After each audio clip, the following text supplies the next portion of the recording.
Welcome to the Self-Publishing School podcast. This is the podcast to listen to if you're an aspiring writer or an author who wants to be more successful. On this show, you'll learn how to write and launch a book successfully, all from the top authors and people just like you who are doing it at the highest level. I'm your host, Chandler Bolt, the founder of Self-Publishing School, the author of the book called Published, and the CEO of selfpublishing.com. For free training on how to publish a book that sells 10,000 copies, go to selfpublishing.com/free training.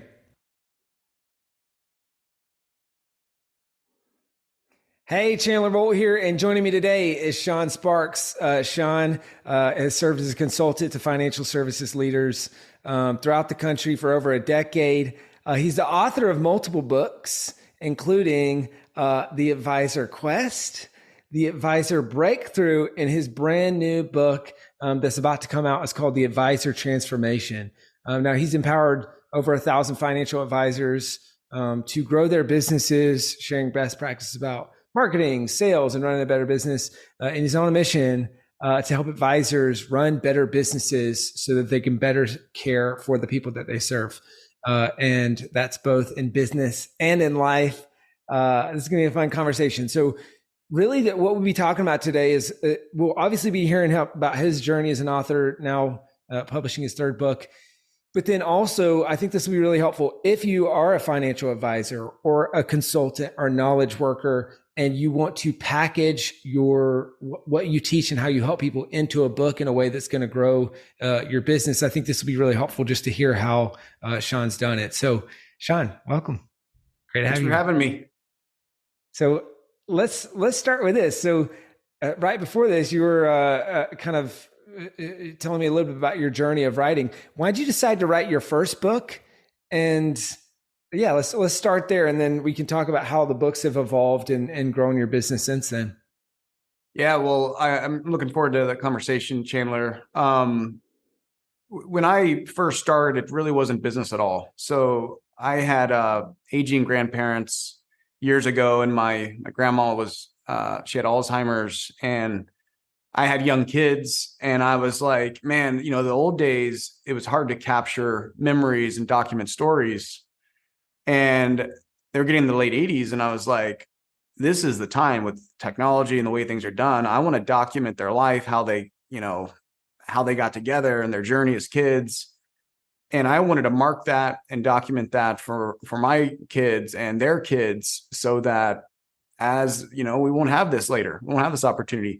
So I decided, just for fun, to do an interview and capture their story and write a book about it and give it out at Christmas to all of our relatives. And that's really where the whole journey for me in book writing started. That's cool, man. That's really cool. I had somebody ask me one time, this has been a while, and he said, Chandler, do you think everybody should write a book? And I said, no. Like, some people just shouldn't write a book. And he kind of challenged me on that. He's like, well, do you ever wonder what, are your grandparents alive? And I said, well, no, not all of them. And one of them was supposedly a legend, but like, he died when I was 1 year old. And he was like, well, do you ever wonder what his life was like, what he learned, what he knew, all those things? And that he got me. He was like, yeah, okay. He's like, so that's why I think everybody should write a book. And, meanwhile, he's convincing the guy that runs the book publishing business why everybody should write a book. But then I got to think about it. I'm like, this really, in my opinion, should be a societal rite of passage, right? Like, people retire and then they have this crisis of meaning. It's like, what do I do in my life and all this stuff? And so as I've thought about it, I'm like, that should be something where everyone, when they retire, they take a year or two, write all the lessons that they learned. And if nothing else, it's exactly what you did, Shawn. It's passing it on to your kids and relatives. And so it's so cool that you did that before you retired, obviously. Yeah. And capturing those things. That had to be special for your family. Well, yeah, just think about it. Tell me about your great-grandparents' life. Tell me about what they valued. Tell me what life was like back then. Tell me how they connected. The only way as a kid that I was able to learn about, where I came from, grandparents, great-grandparents, was stories from the family who knew them. And if you can tell a story, or if you have a story, then you have a book. And now it doesn't mean your book is going to be for everybody.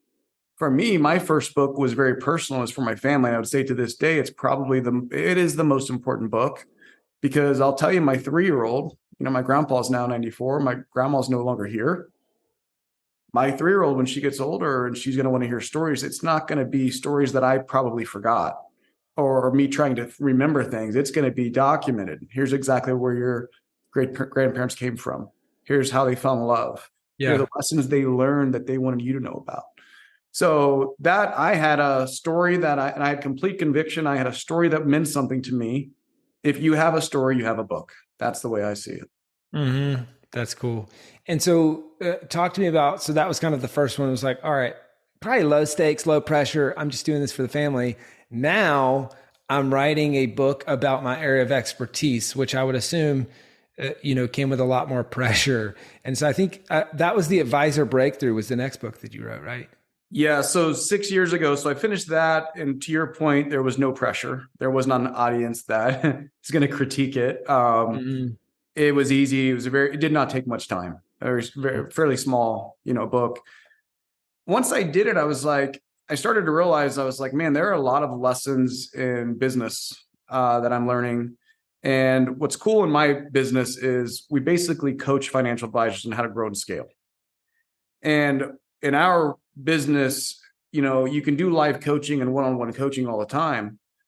But I was learning a collection of lessons that could apply to everybody. But oftentimes in coaching, if you don't know about the lessons and the learnings before you need it, you're honestly reactive.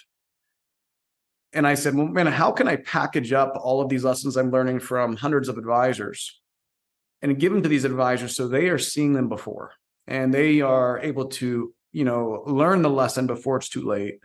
And that's where I said, oh my goodness, like I've got to share this in another way. And that's where I started thinking about writing a book based on helping advisors scale and grow. Mm-hmm.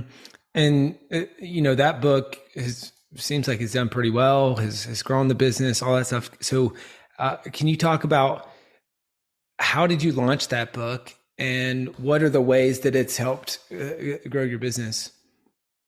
Yeah, so the book was a big, let's just say it was a big lift for me. I was probably a little paranoid, fear of publishing. I don't know. And what I did to launch it is day one, when I wrote it, I said, I'm not writing it for my business. I'm writing it for my clients, the people I'm serving. And I actually had a little bit of like back and forth, like, do I publish it at all? Or do I just make this exclusive to my people?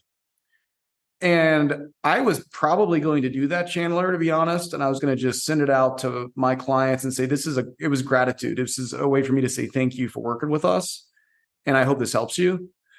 But then my mind started shifting. And the big question I went back to is, if you have the ability to help somebody, make a difference for somebody with very little effort, which comes down to just sharing a message, should you do it?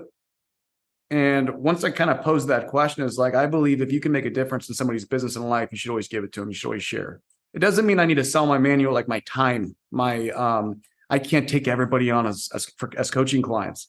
But I'll tell you, if it comes down to just offering a message of, for me, it was at the time 17 years of coaching advisors and learning from them. Why would I withhold that from anybody? So I made the decision really quickly once I started kind of phrasing that in my own mind. I need to let the world have this. And then I decided to go ahead and launch. So with the launch, I'll tell you what was important to me is the in between. I wanted to make sure that I didn't lose the spirit of why I wrote it, which was the gratitude and to help my clients, but I wanted to at least give everybody else access. So I did a pre-launch. And I'll mention this just to your audience, because there are a lot of books that deserve to be read, but very few. There's a lot of them that are not read. And I think a lot of people think when they wrote their book, like when it's done, the job's done.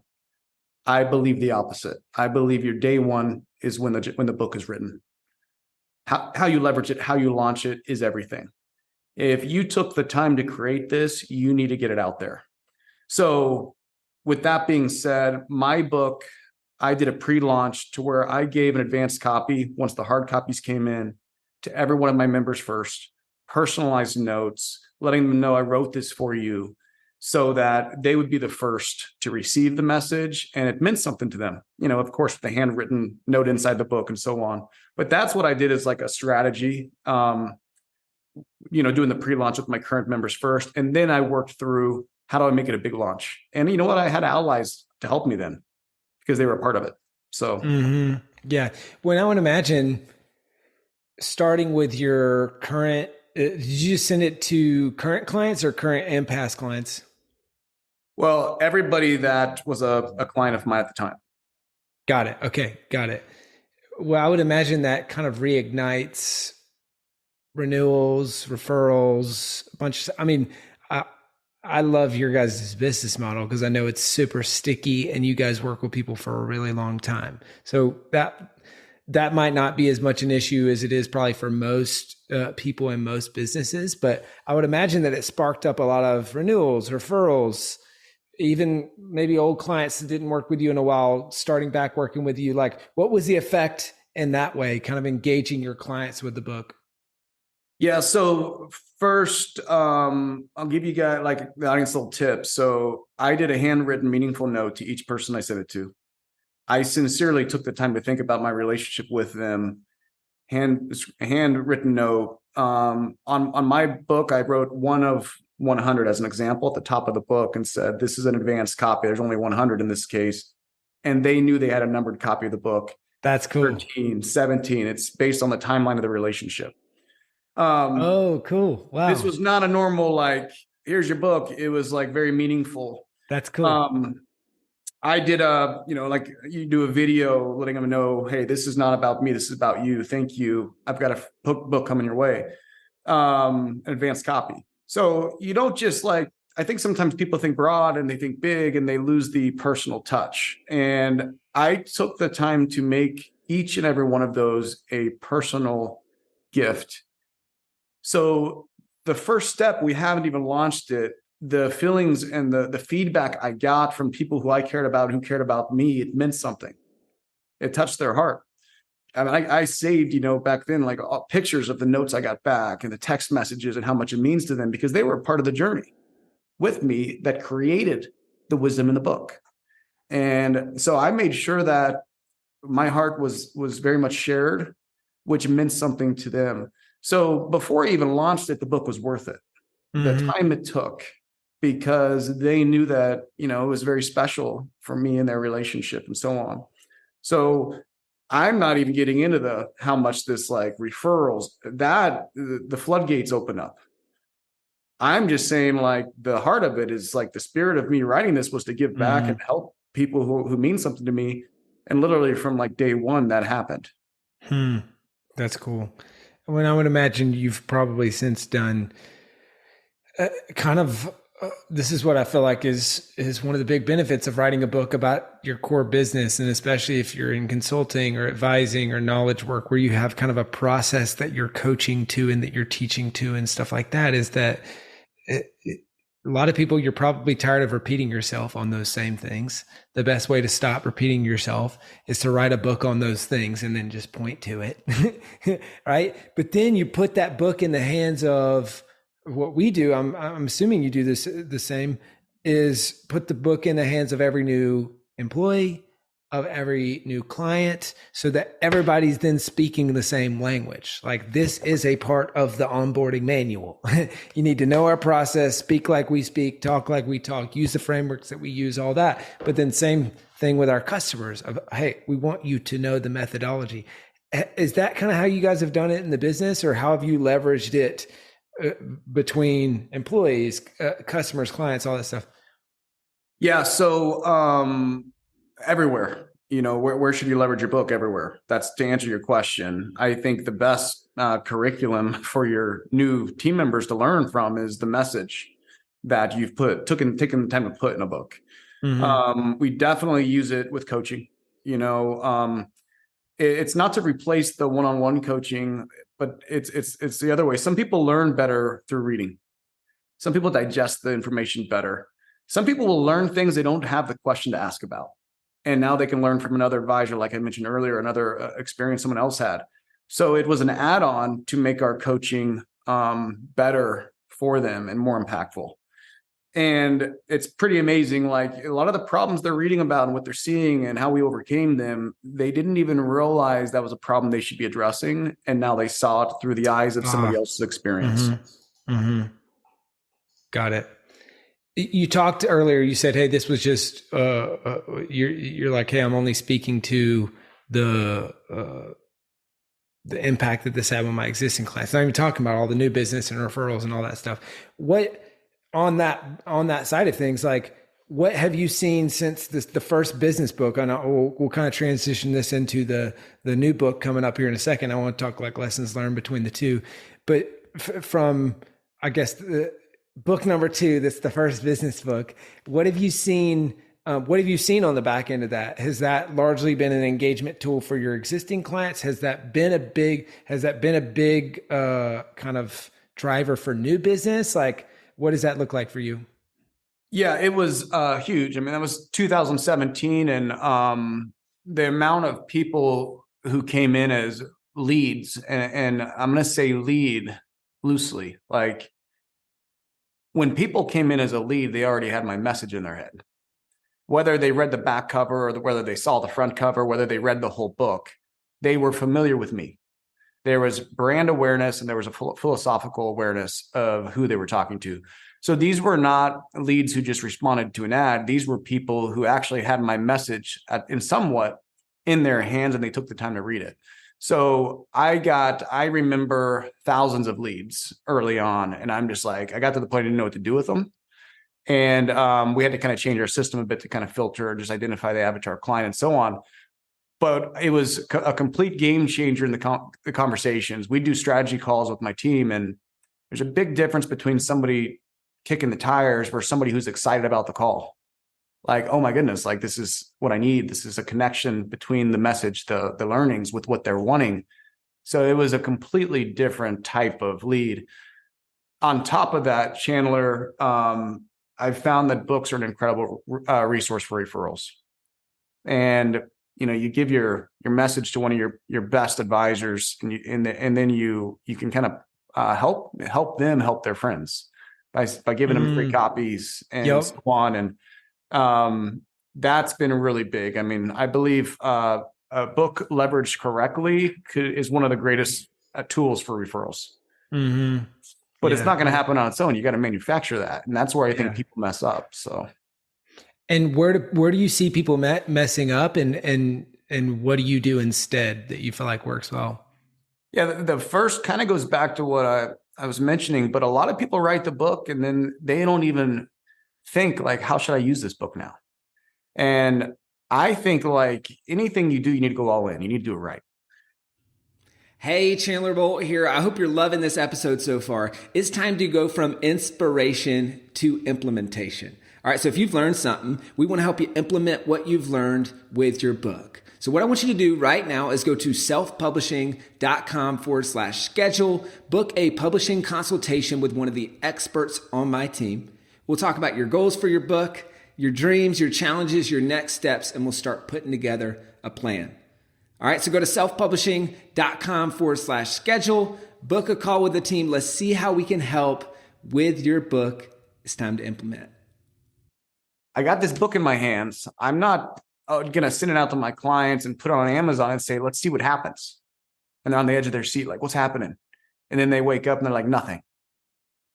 What did you do? What are the lessons you learned on how to promote it, how to push it out, how to get the message out there? So you got to take it seriously. I mean, I think it's a waste of time to write a book, particularly if you're writing it for a broad audience, if you don't use the lessons and the ways of doing it. So I just think a lot of people write the book and they're an author now and they feel great. It's like not many people are, but I think that's when day one starts, like I said. Now, how do you do it? There's like 101, there's thousands of ways to do it. With me, I'll give you just a little bit of an example. So I put the book everywhere. Social media, everything. When I launched my book, I did 48 hours, 99-cent book giveaway. I just wanted to catch traction. Yes. And I used the Kindle version, which you're familiar with. And I was getting hundreds of orders in 48 hours. And I was like, what? those orders didn't happen on their own because it was cheap. It's because that message went everywhere. We emailed everybody we knew, 48 hours. We put it on all of our social media, 48 hours, kept reminding them, promoted them. I did a promo video explaining not the book, but why I wrote it. Next thing you know is people that weren't even in my business were getting it for 99 cents. And next thing you know is I started hitting traction. And here's what's funny. How big's your list? There's a question you got to ask yourself if you're promoting it. What about your email list? Take the time. What social media accounts do you have? Who are you connected to? I forgot to do LinkedIn, Chandler. The promo was over. And I was like, oh, shoot, I forgot all about LinkedIn 6 years ago. I put a post out on LinkedIn and my order spiked and it was the full price. And I'm like, man, I wish I would have done that during the 48-hour, deal. But so the point is everywhere you should be sharing this. And don't miss any opportunities, That's great. We talk about like the 1 year launch. It's kind of to your point. It's the marketing starts during launch week. It's not finished during launch week. Or it starts even prior to that, right? Like into the lead up to the launch. But it really take that approach of the 1 year launch, not just the 1 week launch. One thing that we do, Shawn, that might be helpful for you guys on the referral piece, because I especially in your business, it's like, all right, one advisor reads the book, and then how do you get the book into someone else's hands that's also and just how do you make that as frictionless as possible? We have a URL on our site. You might do something similar, but it's like, I think it's like selfpublishing.com/friend or something, /friend. And we tell our people, it's like, hey, if you ever are talking to someone who's writing a book, and in your case, it'd probably be an advisor who's looking to grow their business, well, then just send them to this URL or just put in their info and we'll send them a book and say you sent it. And give you a shout out, like that kind of thing, which just thinking through how do you grease the wheels of the referral and make it easy for people to look good. I feel like, Hyatt, who we've both learned from, that's something they did really well as part of their business accelerator is they'd say, all right, well, let us send a book or a planner to someone, who's a fit for business accelerator. And I always thought that was a really smart idea. Talk to me about the new book. So, well, first off, do you have a physical copy handy by chance? No, not on the new one. It's in print. So it's coming soon. Yeah. All right. Coming soon. So why write this next book? What's the purpose behind it? How do you see it fitting into your business and all that stuff? Yeah. So the first book was not the first, the second after my grandparents, but I had a complete conviction. I had all these lessons and I got to share this as a way to say thank you. That was me and what I knew at 6 years ago. I have a habit, and I'm going to just share this with you because it's kind of leading to why. I have a habit of I've come to realize my brain and my memory, and I think all of ours is flawed, and that we forget a lot of really cool stuff. Because I know that about myself, every time I'm learning a lesson or hearing something, seeing something works, I'm always documenting it. So when I decided to write book 2, I had 100 pages of notes scribbled with no formatting, no flow. Writing a book was not that difficult because I had the content. So fast forward 6 years to answer your question, I have 6 years of learnings, and I'll tell you the last 3 years have been the greatest learnings in my whole career. And that information and what I was learning was documented. And I got to the point, I get this feeling when I'm writing a book, I'm like, I've got to share this. It's like an eagle in a cage. I'm like, I've got to share this. And I got to that point again this last year, and I was like, I've got stuff that I need to let my members in our company, our clients know, but this is a message I think that'll better people's lives. And I'm like, let's go. And this one's, each time you write a book, it becomes easier as far as the process. So this was like, the first one was how to become successful as a financial advisor. This one is not about success. It's how to become, how to build a scalable business, one of significance. And those are two different things. And that journey, I think of it as like book 1.0 and 2.0. So that's why I decided to do the second one. Is it was the knowledge I'd gained and what I've learned. I wanted to share it. Got it. And so it sounds like you're documenting some of this stuff along the journey.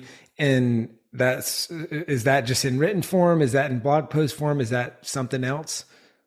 Yeah. So I use a notes on my cell phone, and then, by the way, that's probably a mistake I think a lot of people make, and you've probably seen it a lot, but they sit down and they're like, let's write a book, and they try to think up all the ideas. I'm like, that's not going to be very good. Like my best moments, lessons, learnings is in a live coaching call. And I'm like, yeah. Even if it's my own words and whatever, I'm like, you have to be triggered to come up with what I think a lot of the best teachings are. So anytime that happens, my notepad, I'm like, lessons. So these last years, 3 years particularly, it was a whole new journey for me. And I was just very religious about documenting my journey and making sure I had that. And so if it was like Microsoft Word or something on a computer, I'd have to have the computer. I wanted it to be with me at all times. That's my Apple iPhone, and it's a notes deal. It's, got it. Future book. There you go. So now that you've done this multiple times, what would your tips be for other advisors who are thinking about writing a book specific to the writing process? Like anything else that you would recommend? It sounds like document as you build, or document kind of so that it doesn't feel like this monumental thing that you're doing all at once. But anything else that you would recommend, I guess, specific for advisors on the writing process? Yeah. So on the writing process, the moment you decide you want to write a book, you should be capturing it's document, don't create. Document all these stories, all these lessons, quotes you're using, and that you find that are appealing and connecting with your clients. So document everything. The next up, you'll probably do what I did day one, and we've got to come to the reality is I'm not a writer. I'm not an expert writer, Chandler. My first time I decided to write a real book where there's pressure, I sat down one evening in my office at my house and I started writing, and I got 3 pages done. And I was like, oh my goodness, I don't even know what to do. I've never written a book before. Like I wrote a book for family. And I got what I would say is writer's block, to where I was like, I kicked the can, and I was like, I don't think I'm going to do it. And then I realized there are people who are experts at writing books. Like I'm an expert at helping a financial advisor build their business. Why am I trying to do this myself? So I would throw away the how, and I would say who. I hired somebody who had written hundreds of books, and I said, look, this is my words. This is my book. I need somebody to guide me through the process. I don't believe in ghostwritten books.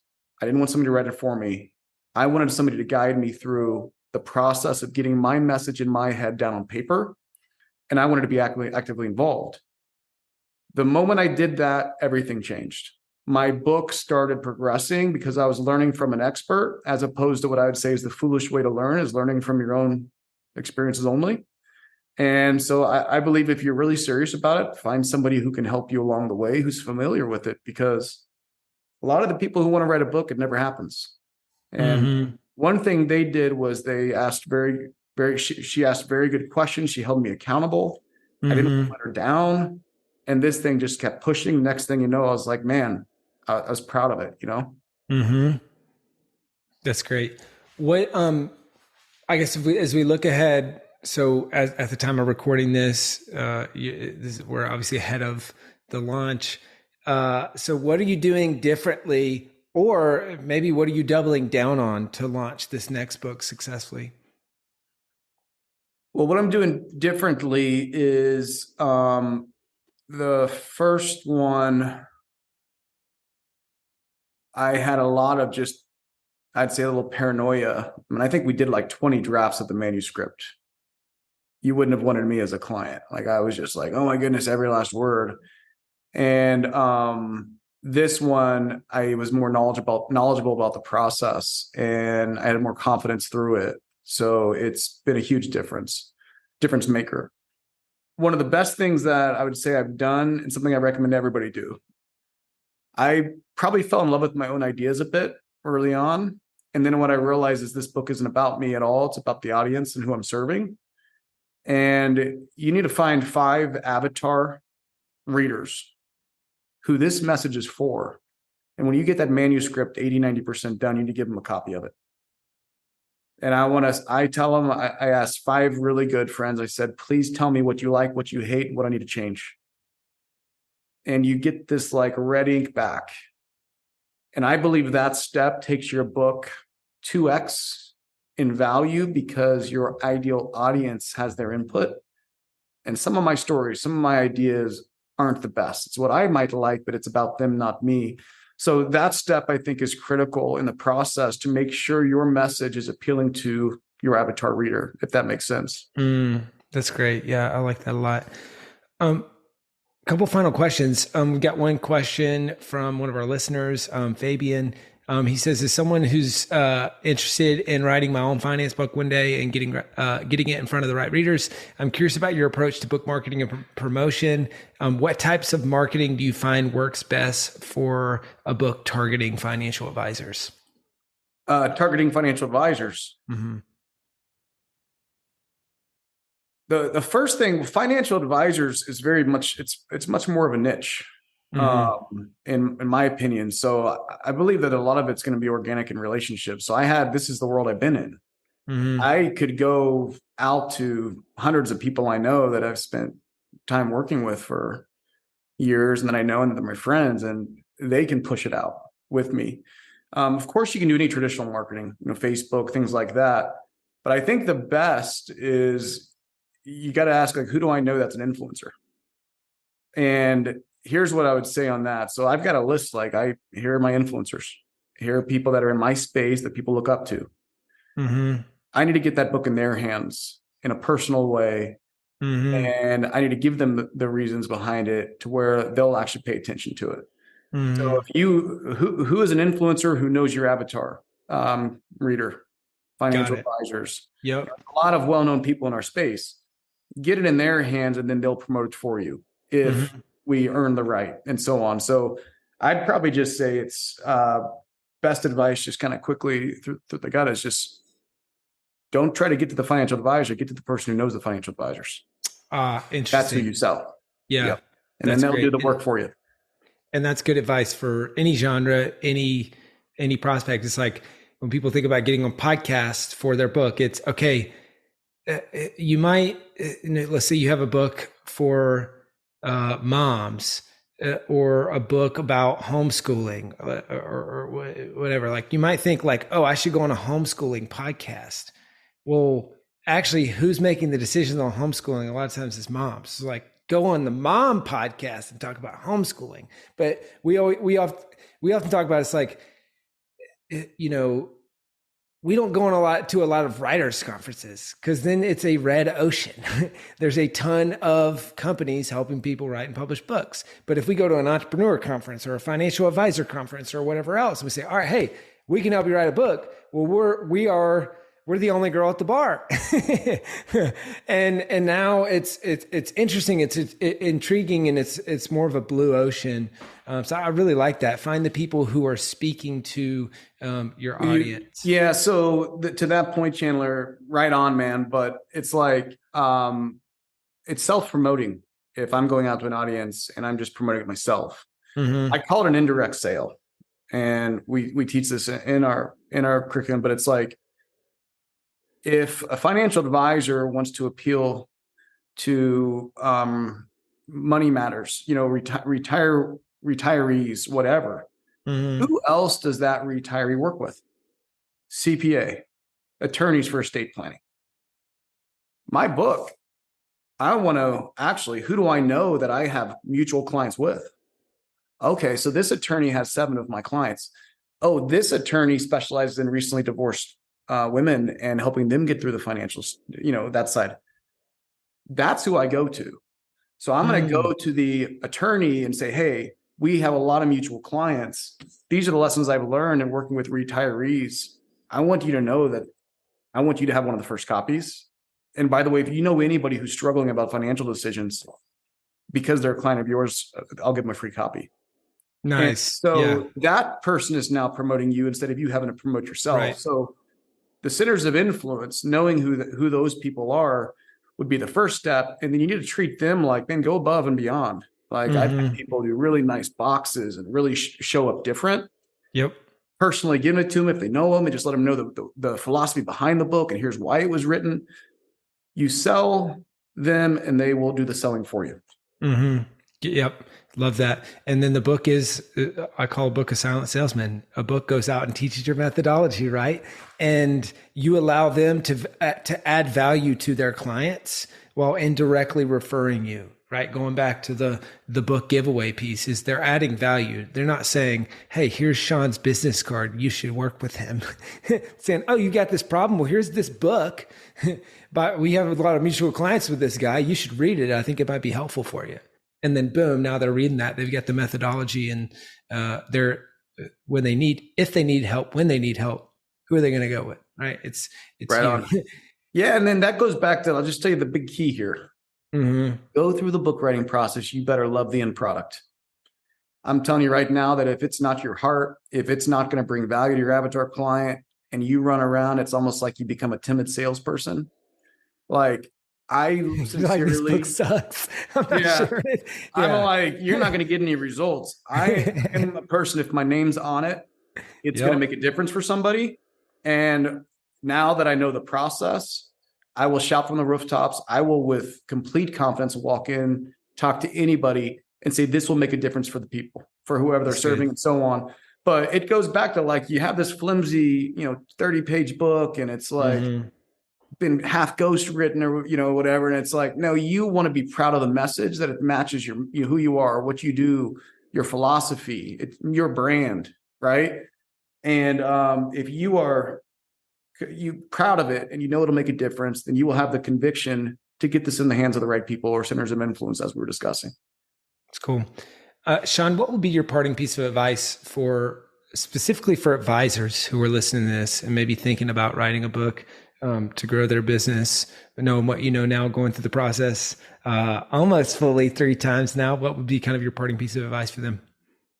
Yeah, I'd say parting piece of advice, it's probably going to be a lot of the doubling down on the same stuff, but I think there's another maybe mistake that I think people make. And don't go the cheap route. Don't just get the cheap, flimsy book. My books, I get an audio version. I get Kindle for them to read on their phone, soft cover, hard cover. I always go hardcover if I'm going to hand it off to like the center of influence, my top clients.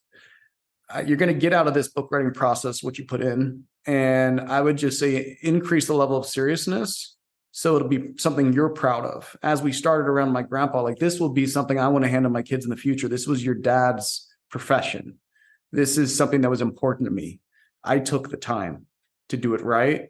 And they will get a glimpse of my career long into the future, whether I'm here or I'm not, because it's an accurate reflection of who I am and what I do. So I would just say that I would increase the level of seriousness and make sure it's something you're proud of, even if it takes longer. My first book took way too long. Actually, my second book took way too long to write, but you know what? In the end, I was proud of it. And it's something that I'm now leveraging forever. Yep. So that's cool. Well, Shawn, this has been awesome. Where can people go to buy the new book, to learn more about you, your business, what you're up to, all that good stuff? Yeah, the new book is in print now. It'll be first quarter as a full launch. And as I mentioned, I'm going to be giving the first copies to the people that helped me create and influenced it, my clients. But ShawnSparks.com is a way to reach me. If there's anything as far as a message that appealed to anybody, any questions, things like that. There's Shawn with SHAWN, ShawnSparks.com. Go there, opt in there if you'd like, and we can interact. All right, ShawnSparks.com. And the new book is called The Advisor Transformation, right? You got it, buddy. All right, well, The Advisor Transformation. Look for it. Thank you, Shawn. Thank you, Chandler. Appreciate you, man. Thank you so much for watching or listening to this episode of the Self-Publishing School podcast. I know there's so many places that you can be spending your time. There's other podcasts that you could be listening to, YouTube channels that you could be watching. So thank you so much. It means the world. Now, I want you to do 3 things right now if you found this episode helpful. All right, number 1, I don't know if you know this, but we've got a YouTube channel. It's a companion channel to this podcast. All the video versions of the episode are on the YouTube channel. So number 1, subscribe to the YouTube channel. Number 2, if you're listening to this podcast wherever, whether this is Spotify, Apple Podcasts, number 2, I want you to subscribe to this podcast right now so you don't miss a future episode. And then number 3, this is probably the most important, leave a review on the podcast. All right, reviews are super important and help this podcast get discovered by other people. So number 3, leave a review on the podcast. Thank you so much. I'll see you in the next episode. If you're on the fence about scheduling a publishing consultation call with my team, maybe you're not quite ready for that, I've got some free training that I think will be really helpful for you. All right, all you have to do is go to register to sign up. Go to selfpublishing.com/free training. When you do, you're also going to get a free digital copy of my new book, Published. And on that training, you're going to learn the next steps of how to implement with your book. So how to write, how to publish, how to launch successfully. So go to register right now at selfpublishing.com/free training. I'll see you there.